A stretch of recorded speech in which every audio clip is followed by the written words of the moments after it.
Eshilo, No-Zanele Mbokazi. Singena kwisigaba sethu la sithi khona uhambo noNkulunkulu. Safikile umpostoli. Kuyezwakala useshintshile nomoya e-studio. Kuyezwakala ukuthi usangenile umpostoli. Namhlanje ngikuthemsile emlaleli wami ngathi sizobheka uhambo lensizwa ehambe noNkulunkulu isikhathi eside. Umpostoli Rathebe mangabe simbheka sithi siyangena konke la singacubungula khona siyathola ukuthi insizwa lena ithi hayi kahle kahle mina ngwaselusuthu kodwa ngizalelwe lapha ya eBethlehem eFree State. Ubaba uMr Stefan nomama uThabitha Rathebe.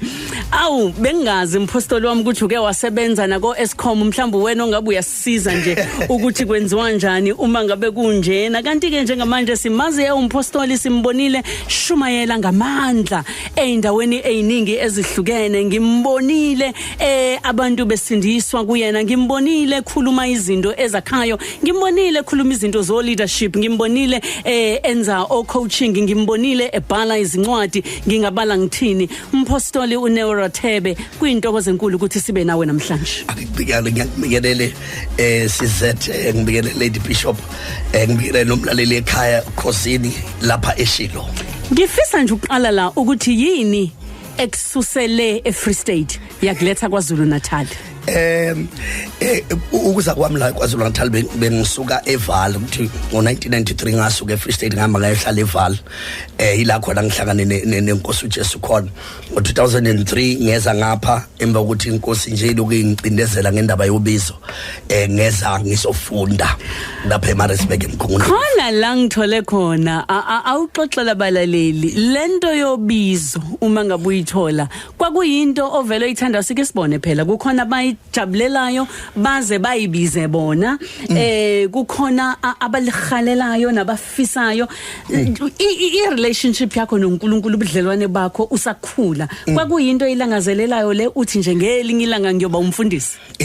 Uqala nje ngisho leyo kholo singangena ngishela le umfundisi bengafuni ukuyibona nabazalwane nje bengebona abantu ebakhonsile ngoba bekine ingqondo yami nje ngokuthi uhlobo lunabantu kanti bengiyenza ukungazi leyo bizo ayikho bengayifuni ngishengale not just ukuthi mhlambe bengayifuni ngenxa ukuthi kukhona into engekho right ngakho kodwa bekine inkinga yokuthi liyabiza ubizo and kuthi mangibona nezinselelo abantu ababizwe uNkulunkulu behamba abadlula kuzo phambi kwami kwaba nento ethi Mntaka Rathebe akuyona into ongayifisela wena noma uyifisela abantu abaseduze kwakho bathi ke uzothini sazi wasingakafiki nje lapha emhlabeni inkosi engaqine ngivumile kodwa umbuso uphendula umbuso ogcabe ngeyona into engithandayo bengasiyona into oyithandayo. Mhlambe ke masiphindela emuva ekukhuleni kwakho yiziphi izinto nezimo othi yazi lezi ngangaboni ukuthi zingiqeqeshela le ndawo esengikuyona manje kumbe zingilungiselela izinselelo engizohlangabezana nazo. Ngikhulele ekhaya lokukholwa ekhabe khona nje ngikhulele eCatholic so ogogo nje bekabantu abathandaza. Siyafana mina nawe makadunyiswe uJesu Kristu. Kuchalo nje so ngikhulele khona ngikhuliswa nje ngempela ngenkolo bathi ke ngenxa yokukhula uyazi mawusofika kule stage sokuba umfana kunezinto nje ezenzakala empilweni yakho okwangisusa ekholweni ngangena kakhulu kwipolitiki because even though bengikhulele endlini yokholo ubaba ube umuntu nje wepolitiki kakhulu so ngagcine ke sengumuntu o active kakhulu ekoleni go khosasi ngikhona o Bosco Boyko ANC Youth League kanjalo kanti bengazi ukuthi uNkulunkulu unginiselela ukuzohola abantu bakhe. So indlela nje bengidlula kuyo leyo kanti hayi ngiyalungiselelwa into enkulu kunaleyo. Manje isikhathi sakho sobusha ubukade ukuphi nendawo iliphi leli lokisho kade ukhona kumbe le ndawo ubukade ukhulela khona. Ngifuna izimpintshi zakho zangalesa sikhathi ezithi siyamaze engakabu Apostle Rathebe ngifuna zisho zithi awuyena ngempela. Ngikhulele eBethlehem so ngikhulele eBethlehem 83 82 in fact ngibe seBethlehem, so ila ngikhulele khona seSharpeville ke eVal.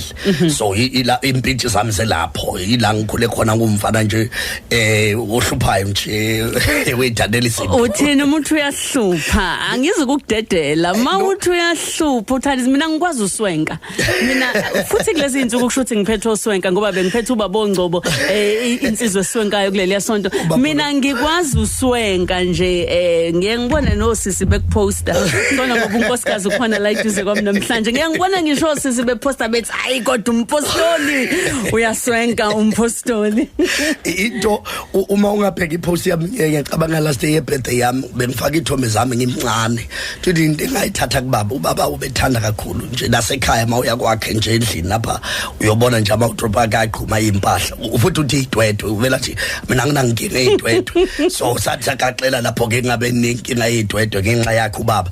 So ilento nje yokuthanda umswengo nje ngincele kuye, ngithathe kuye. So uyavuma ukuthi cha uyayithandela umswengo? No nje ngizofaka abalaleli bami lapha yana kwi-page uZanele Mbokazi ku Facebook mhlambe na ku Instagram @MbokaziZanele. Ngifuna nibone zonifakela ithombe ngabafakela neza last week, ngizokubafakela ngifuna babone ukuthi ngikhuluma ngani uma ngikhuluma ngompostoli nokuswenka. Wasuyafunda, ngibonile ukuthi uke wenza kancane izinto ezikagesi kodwa futhi wabinde wafunda iPR. Awuthi fahla ngalapho? No, ngalesikhathi ngisuke eBethlehem ngo1993 ngangisusa vele yiyo lento ye politics. Ungaqine sengiya kwesinye isikole ngoba ngasuka phakathi nenyanga. So ekusukeni kwami mangithola isikole kwamele manje ngiye kwi private school okwashintsha indlela ngicabanga ukuthi impilo yami izohamba ngayo.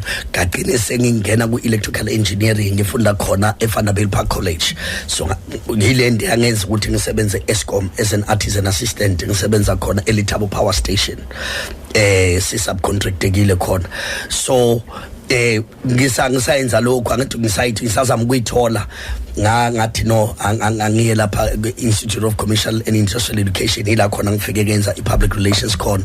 Zonke lezi zinto mangiyibheka manje izinto uNkulunkulu abengilungiselela zona because ngiye ngibone ulwazi lwalezi zinto zingisebenzela kuma business adventures including indaba yokuba sebandleni njengomfundisi. Hayi cha bakithi uyabona ke imzuzu 19 emva kwehora le-10 uma ngabe sibuya sizongena manje lana kuvutho ndaba sesiqala ke le journey lolu hambo lwakho lolu esesikwazi ngalo umpostoli singene ngoba kukhona okuningana esifisa ukuthi usicacisele kukona. Siyakhuluma nohlelo lethu la sithi khona uhambo noNkulunkulu. Ngihlale nompostoli lana, umpostoli Rathebe. Umpostoli wami wafunda waqeda wase uyalamukela ubizo. Ake ngikunike nje ithuba ngithule mina ngithi uhambo lwakho ke manje usungenile entsimini, usungenile kule ndima okade uyibalekela, okade uthi hayi mina kodwa umunwe kaNkulunkulu washo ukuthi ukukhombile wangena. Asiye kuzinselelo zakho, asiye la uthi khona hayi khona izandla bengilizwa ihlombe lingishayela. Hey ngiyabonga kakhulu ngalombuzo CZ. Into engayisho ukuthi into engasheshe ngayifunda obuzeni lwami uhambe nami noNkulunkulu ile esho uJesu ku Luke chapter 4 uverse number 18 ethi umoya wenkosi uphezu kwami ngokuba ungigcobile. And then uyasho ukuthi umgcobele ukuthi ashumayele ivangeli kwabampofu. Lento yangifundisa ukuthi ugcobo akulona lalo ogcotshiweyo. Ugcobo into uNkulunkulu ayibeka phezulu kwempilo yomuntu ukuthi asize laba abagcotshelwe. So ugcobo liyayiletha liyasiletha isibusiso kulabo aba lo ogcotshiwe agcotshwele bona. Kodwa izimpi ziza kulo ogcotshiweyo. Ayiqala phansi mfundisi uthi ugcobo luyasiletha isibusiso kulaba lo ogcotshiwe agcotshelwe bona, kodwa izimpi zisala nalo ogcotshiwe. Kunjalo uma uzoyibheka lento ukuthi uNkulunkulu lebiza umuntu ufana noDavide okhulula izimvu ezandleni noma enzibweni zamabhubesi lithi iBhayibheli uma uDavid eqeda ukwenza kanjalo ibhubesi la selihlasela yena lingezile ibhubesi kuDavid lalise kwizinyana kulezi zimvu kodwa uma uDavid ekhulula ibhubesi ekhulula izinyane ezandleni zebhubesi lithi iBhayibheli lajika ibhubesi so impi yemvu yaphenduka impi yomelusi kodwa ibhubesi ngesikhathi lifika lalingezile kumelusi lalize kulemvu. Khuluma njengomuntu obone lukhulu njengomelusi. Yebo kunjalo. So into engiyifundile kakhulu ohambeni lethu ukuthi izimpi zethu uNkulunkulu usithembile ukuthi lezimpi izimpi esisuke silo ngoba njalo lethi bishop bawufika esontweni ushumayela unezwi kusuka umuntu ekhaya o depressed kusuka umuntu odlule intweni kusuka umuntu oneinselele emsebenzini uthi na ufika uSathane ethi umbambile lo muntu lo ufike nezwi njengoDavid ofika ukukhulula lo muntu lo there's no way ukuthi isitha singajabula simjabulela umuntu okhulula amazinyane ezandleni zalo so uma impi ishisa isitha sibona ukuthi ukhulula la eze ngabo kule depression kulezinto abadlula kuzo siyajika isitha siza ku Tela mina mfundisi wami siyibuyisele kuwena qobo lwakho kulolu hambo lwakho yiziphi izimpi oyibonile empilweni yakho yiziphi izimpi ohlangane nazo mhlambe before ufike kwizimpi ngesikhathi usanda ngena uyazi umuntu mengena emshadweni kuba mnandi kube ne honeymoon ibe khona yini honeymoon kubizo lwakho usanda ngena kule jeni mhlambe izinto zazinhle inhlonkomo yankulu kanti usaya lapha phansi esigodini angikhumbuli ihoneymoon hlobo because kuthe mangilivuma ubizo ngisuka emsebenzini ngisuke Eskom ngangise ngiapplyile ukuthi bangamukele ngo2002 manje sengifuna ukuzofunda azange bangithathe yaphela imali lebengiyisebenzisile kwaba nezinto nje evelayo eziqeda imali ebengiyibekele ukuthi ngiyofunda ngayo so ngesikhathi ngisa sengizofunda angisenayo imali ngoba imali iphelile sekuhambo lokukholwa in fact imali yebus yokufika kwami la kwaZulu Natal ngayithola ngosuku engangizogibela ngazo ukuthi ngize la because yayingekho imali and ngangifungile nami ukuthi akekho umuntu engomcela usizo especially uma kufika kulezi zinto ukuze uNkulunkulu approve ukuthi uyena ongibizele eKwaZulu Natal nokuthi ngize ngizofunda itheology so ngathi ngifika nje ngumuntu ongenamali yokufunda ngumuntu ongenamali yebhasi ngumuntu othe sesikolweni nginikezwa ibhasari kodwa engapheleleyo lento kuthiwa ipartial bursary ngapha kumele ngikwazi ukuphila bengikeza mina ngesikhathi ngiseBible College bengikeza imoto zabafundi laba babelungu ebesifunda nabo kiwasha imoto zabo ukuze bakwazi ukuthi bangikhokhele ngikati imoto ebusuku ngithathe ama-streams awu2 ngesikhathi esodwa because bengenza i-bachelors in church and development ngenza i-bachelors as well kwi-congregational ministry so bangithatha ama-streams awu2 shothi umsebenzi wami ubumdingi kakhulu wesikole at the same time izimoto ngapha engiwashayo at the same time ngapha ngigadi imoto zalaba abafunda ntambama ukuze ngikwazi ukuthi ngale mali abangipha yona ngikwazi ukuphila so sometimes abantu bayibakubona usula phaya bengazi ukuthi khona izinto uNkulunkulu akudlulise kuzo ekuprepare lento so honeymoon stages ithe zisuka nje zaqala nje ngokuphila impilo yefaith engenawo ama resources so uhamba ngokukholwa ngihamba ngokukholwa nje ngiphila ngokukholwa khona intshumayelo engike ngayibona uthi hayi zajika izinto ngo2000 and angazi noma uthe u2014 2014 kwenzeka no 2014 ila impi enkulu kwi timeline empilo yami ila kwafika khona impi enkulu kwaba nokunyakaziseka okukhulu kwifamily emshadweni okunzima wabona okwabanzima ngalendlela ukuthi ngangize ngicontemplate ukuthi hayi ngcono ngizibulala because nginalento ukuthi angikwazi not ukuba igwala lokufacela nalezi zinto but also njengomholi kuba nesisindo sokuthi impilo yakho yaba affect abanye abantu ukuthi yabathinta abanye abantu. Asizukudlula kalula lana mpostoli wami ukhuluma into enkulu abantu abaningi ababhekana nayo uthi kwafika isikhathi ngenxa yezimo zasekhaya ikakhulukazi emshadweni wakho ususha igama elikhulu ukuthi kwafika umcabango wokuthi zibulale uthi omunye hawu kanti nabapostoli abagcotshiweyo uyabafikela lo mcabango. Hayi uyabafikela ngoba asakhiwanga ngensimbi ize sinawo umusa uNkulunkulu asiphe wona ongafani nomusa ukhona kwabanye abantu aba-ordinary kodwa singabantu and ubhlungu mabufika abufika umpostoli bufika enyameni uma ushonelwa akushonelwa umpostoli kushonelwa umuntu so lezi impilo mayifika zifike zashaya enyameni and ila khona ngifike ngathi ayi kungcono ngoba manje angithi nebandla futhi nabazalwane iba khona leyo nto ye rejection iba khona lento ukuthi kukhandwe izitori ungabi nethuba lokuthi uzikhulumela ngoba mina into engayifunda ngiyayithulela mina ngisho noma umuntu angangithuka thini angikhulumi ngiyathula angeke uzungibone nangosuku olulodwa ngisidefender nobe kuphi so noma so ngiyathula inhlobo leyithulela nje ngamnandaba ngithi uNkulunkulu uza ngoba sengifundile ukuthi ukusidefender ukwenza ukuthi nabantu baze bacabanga ukuthi mhlambe hayi lo unecala so ngivele ngithule nje so bengithula uthola abantu basihalela istory bafuna ukwazi ukuthi kwenzakalani ngithulele kibayeke nalesabana bese beyasakha ke sakhe phela ngoba abantu mabengenayo into bayayakha bese siyandiza sitrend yonke indawo yeah kuba njalo udile kanjani naleyo nto mhlambe uphume kanjani kulesi simo sangawo lo 2014 othi ekhaya kwakubheda nalo muzwa wokuthi ngicabanga ngisho ukuzibulala indlela okuyiyona uphunyuke kanjani lapho uzivuse kanjani.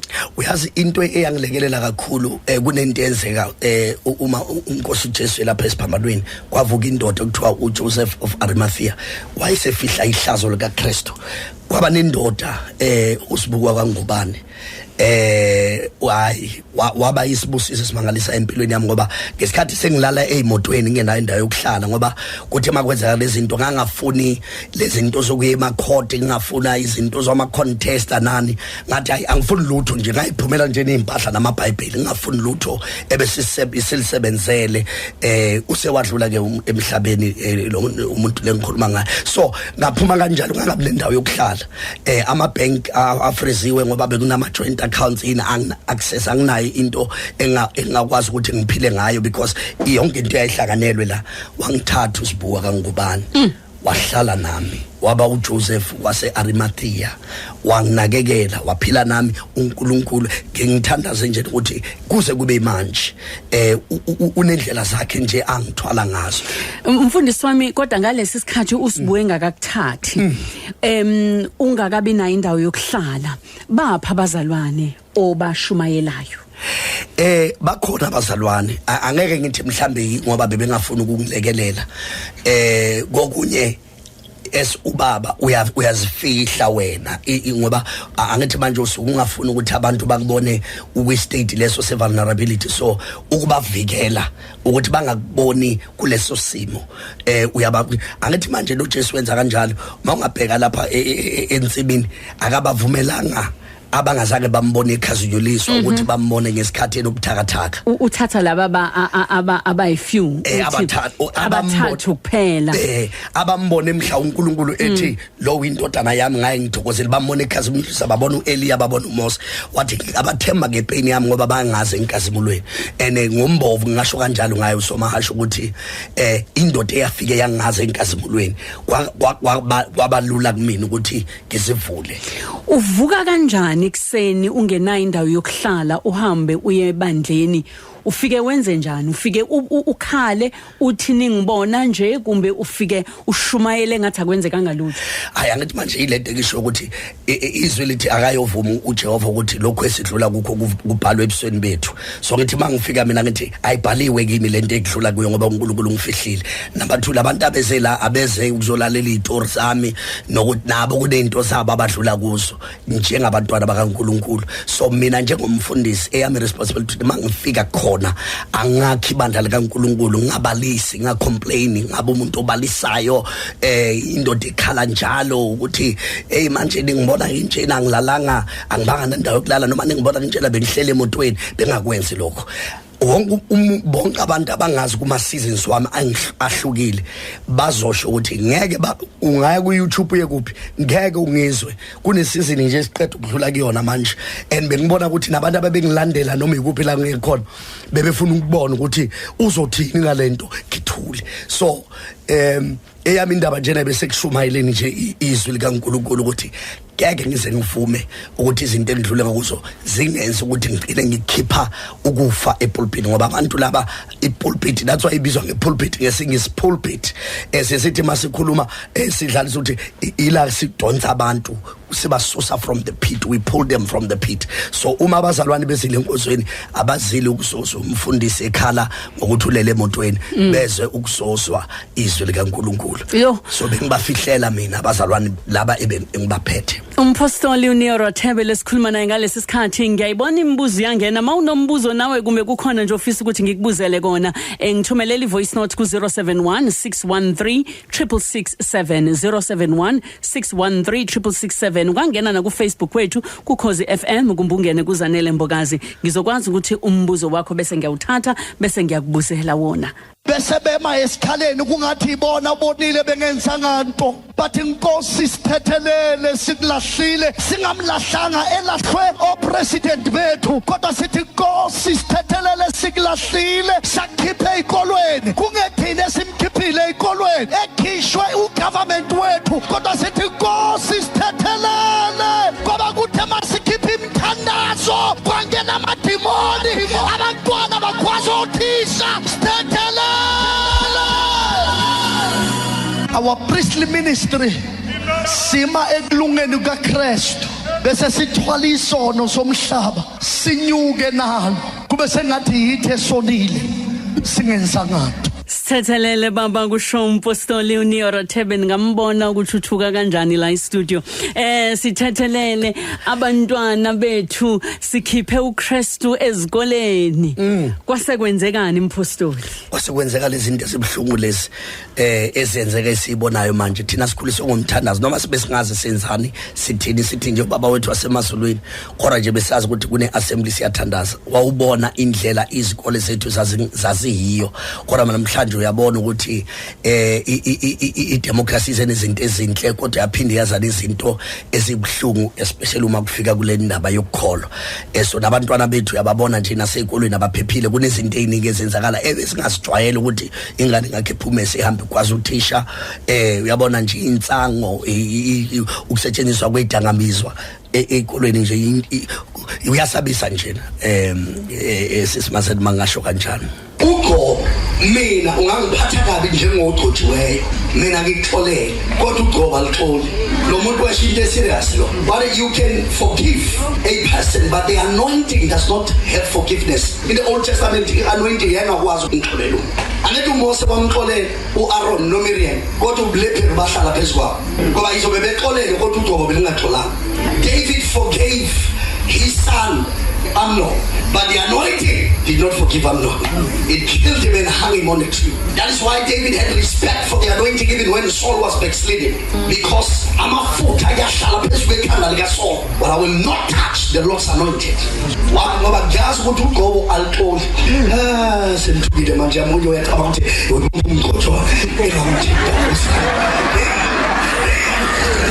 Umpostoli yajula lena yajula uthi umpostoli uGcobo umphostoli ungumgcojo kaNkuluNkulu. Siphila esikhathini la abantu bene license yokukhuluma noma yini. Siphila la abantu bene license yokubhala noma yini. Siphila la izinto ezingcwele zikaNkuluNkulu kuhlekiswa ngazo, kudlalwa ngazo. Khuluma nabalaleli mpostoli.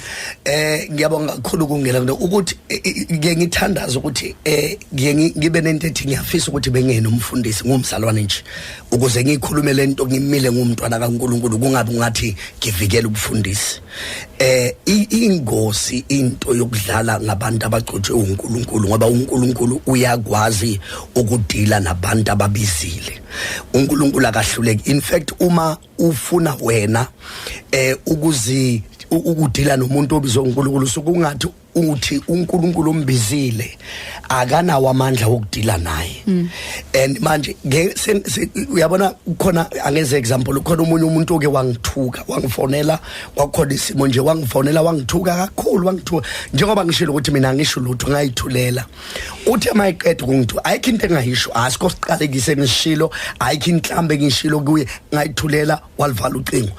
Ngosuku olandelayo wayehlanya baya khona abantu abaningi abayazi lona wayegula ngekhanda kwamele futhi manje kube yimina futhi engizothandazela and ayikho into engizoyenza ngizomthandazela ngaso lesandla silumile ayikho into sithi sibhlungu sithunukala uma usho kanjalo umunye umfundisi kuyomele ngimthandazele ukuthi abe right. So ingozi into yokudlala ngabantu abagcotshwe uNkulunkulu yilento enze ukuthi uDavid asabe. uSaul demon possessed. uSaul wayesekhwelwa amademoni kodwa uDavid esegcotshiwe futhi uDavid njengenkosi elandelayo kodwa wanga enethuba lokuthi ambulale uSaul wasika ingubo nje wamemeza wamkhombisa ukuthi bengiseduze kangakanani kodwa wangavumi ukuthi isandla sakhe sihlale phezulu komuntu ogcotshwe uNkulunkulu ngoba uNkulunkulu ngiyengibadabukela abantu bangibona. That is why ngithula mina noma umuntu angangithuka ethi ngiyathula ngoba ngiyazi ukuthi usuke futhi angikhaliswa abantu abangikhuluma kabi ngiyabakhalela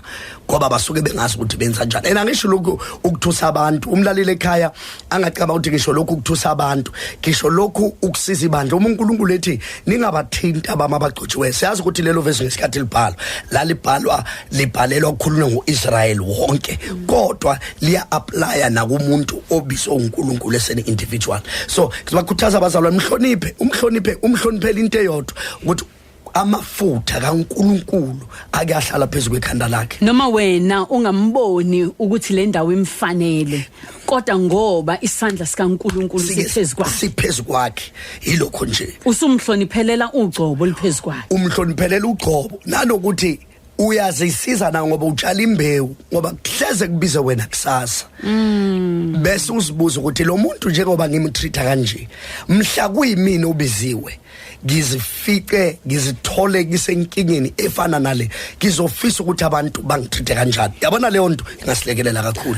Wadlula ke emfundisi wami esimweni sasekhaya nesimo somshado wakho waphela umshado wabhidlika bakhuluma abantu uNkulunkulu wakupha amandla waphokophela phambili. Ngibona usubhala izincwadi usukhuluma ngezindaba zobudlelwane. Kungaba lokhu mhlambe kusuke ngaleso sikhathi wabona ukuthi uyazini mhlambe kufanele inselele enginikezwayo noNkulunkulu ukuthi angikhulise abanye abasazongena emshadweni ukuze bangadluli kulezi zinto engidlule kuzona mina. Sitshele kafushane ngencwadi nanokuthi umsebenzi owenzayo manje uma kuza endabeni zemshado. Ufanele uNkulunkulu wakunikeza kwendaba zomshado ngaba nethuba lokuthi ngiyenze i-biblical premarital counseling and also ngiyenze i-marriage counseling. So lokho nje into nje ekwi-space sami has ngiyenze ne-relationship coaching. Then incwadi le ngiyibhale ngesikhathi se-COVID ngizwa nje umoya engcwele engcinezela ukuthi ngibhale lencwadi kune autobiography sazophuma to spectacle of grace la uhambo lwami. I'm naked and vulnerable in that book. Ithini yona ke baba? Ibizwa nge-spectacle of grace. Okay. Yeah. Spectacle of grace. Spectacle of grace. Umuntu mayifunda leyo ncwadi uyobona umusa ukuthi no, there's no way umuntu angadlula kulezi zinto uNkulunkulu aphinde abe nokwenza ngalendlela enza ngayo ngaphandle komusa wakhe. So ile incwadi ezophuma kodwa le ikhiphe manje iGame Changer incwadi yami eyesibili. iGame Changer incwadi ekhuluma kakhulu ngama toxic relationship kwabantu bahlala entweni engekho ama relationships anokulwa anokuxokozela angena ukuthula akubonakala ukuthi awayi phambili.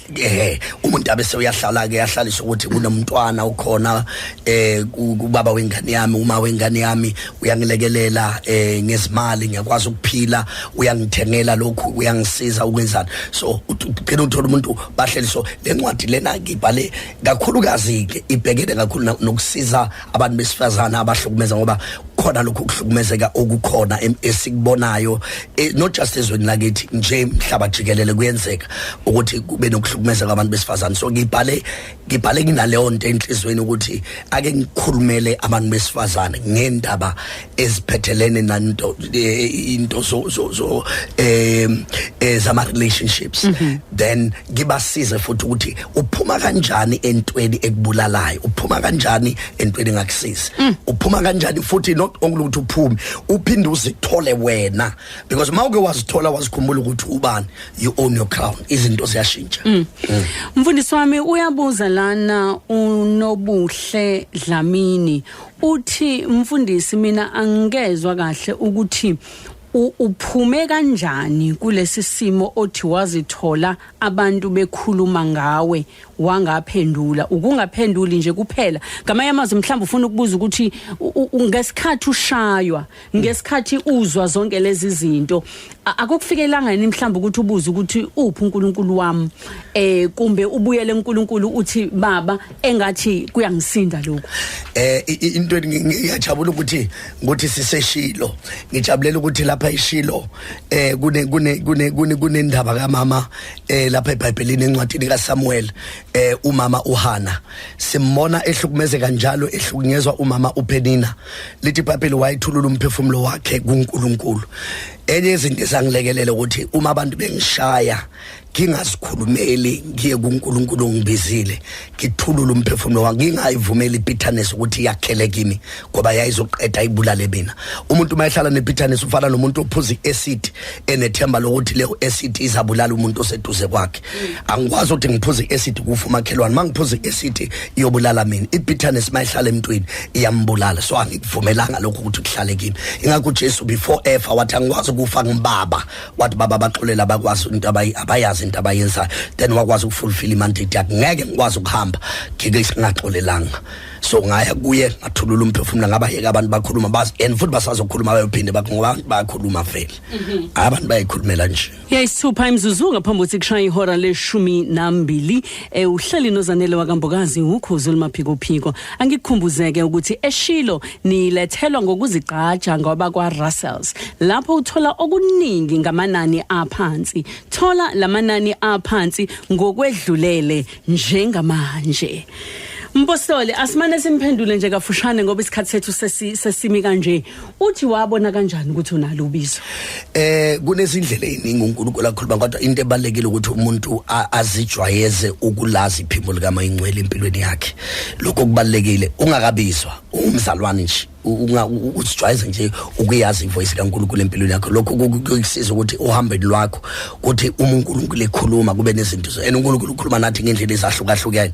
Uyabona so lo mbuzo ujulile awulula ukuthi uphendule kalula nje kodwa into ebaleke kakhulu funda iphimbo likaNkulunkulu empilweni yakho. Yo funda iphimbo likaNkulunkulu empilweni yakho. Cha ke baba Rathebe ungangishayi kodwa sike sathi asithole nje oyedwa okwazi kangcono. Ngiyanibingelela nonke abalaleli beKhosi FM uProfet TA Ralekholela ngisegoli. Ngibonga kakhulu namhlanje kuseni ukuthi nginikezwe lelo thuba lokuthi after listening this wonderful uhambo lukaNeo Rathebe ngibe nethuba lokuthi ke ngikhulume kancane ngoba ngiyayazi le ndoda ene ngibonga uNkulunkulu ngaye kakhulu ngoba ngimbonile alibambile empilweni yakhe ehamba esigodini sokufa kodwa alibambile ivangeli likaNkulunkulu ahamba ezintabeni lapha khona shayelwe izandla bonke abantu nakhona alibambile ivangeli likaJesu Kristo ngisasho namhlanje kuseni ukubalaleli bonke ukuthi le ndoda ngibona iphawu lobo apostola kuye ngisasho namhlanje futhi ngisho ngithi ngibona ukholo likaNkulunkulu ngaphona impilo yakhe uhambile ngalo lelikholo lakhe uye wahlangabezana nama challenges wendlela njengobaba wakhe spiritual omwazi kakhulu ngiyasho ukuthi lo unawo amaphawu esiwafunayo umpostoli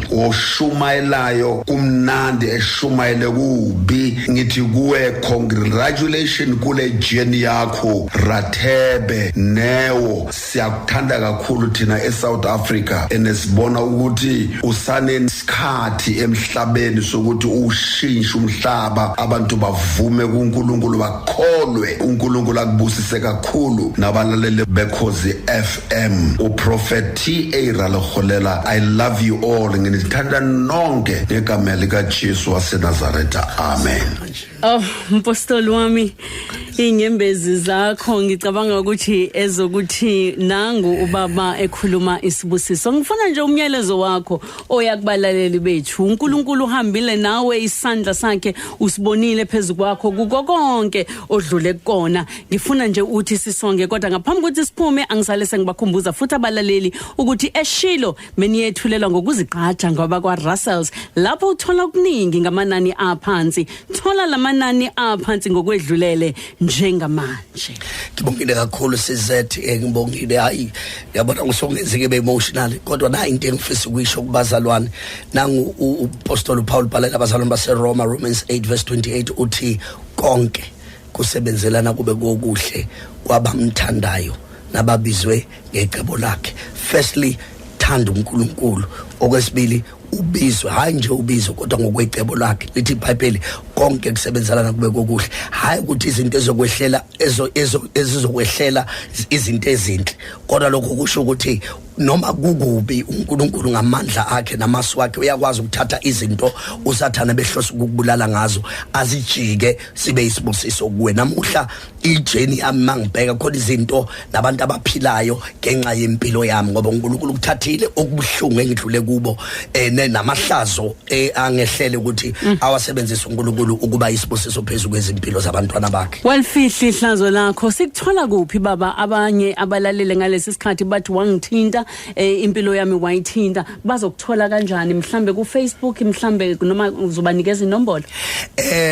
Ngitholakala kakhulu ku Facebook Rathebe na ku Instagram ngihamba ngalelo gama ebandlelo kwamanje sibhizi nonkosikazi ngomsebenzi wompostoli so angikho ebandleni angikho ibandleni ngihleli lo ngihambela ama branches wethu nokuhamba ke kwakho umzimba kaKristu so basibheke njela ne-itinerary siyafaka njalo la sizoba khona so ngicabanga ukuthi abazalwane bangasithola kanjalo iphone number ngiyatholakala kuyo 083 306 6851 083 306 6851 abazalwane bangangibhalela lapha ku WhatsApp. Siyabonga kakhulu bakithi uNkulunkulu agcine umpostoli wethu sifundile kuwena agcine asibekele wena nje Eshilo No-Zanele Mbokazi.